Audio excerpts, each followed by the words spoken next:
Welcome to Tenor Tech, where I solve the problems you didn't even know you had. You start by opening Shortcuts and tapping the plus icon to create a new shortcut. This gets you straight into design.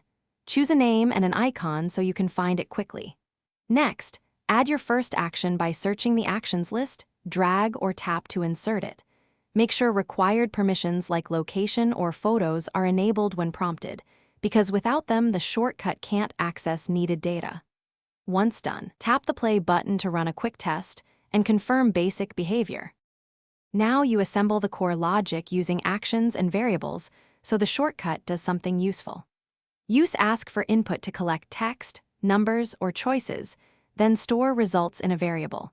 Magic variables make it simple to reference outputs from earlier actions. Add if and repeat actions to handle different cases and loops, and use wait to paste network calls or animations. Make sure to test each branch with sample inputs so you can observe outputs and refine conditions until behavior matches your intent. Finish by choosing how you'll run the shortcut. Add to the home screen, create a widget, assign a Siri phrase, or set an automation trigger. Once done, run the full flow with real data to confirm everything runs reliably. Make sure network and device permissions are active so actions that use web or hardware succeed.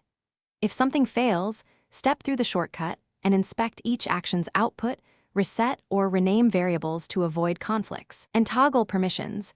That single troubleshooting tip often fixes common failures. Thanks for watching. Subscribe to keep your life in tune.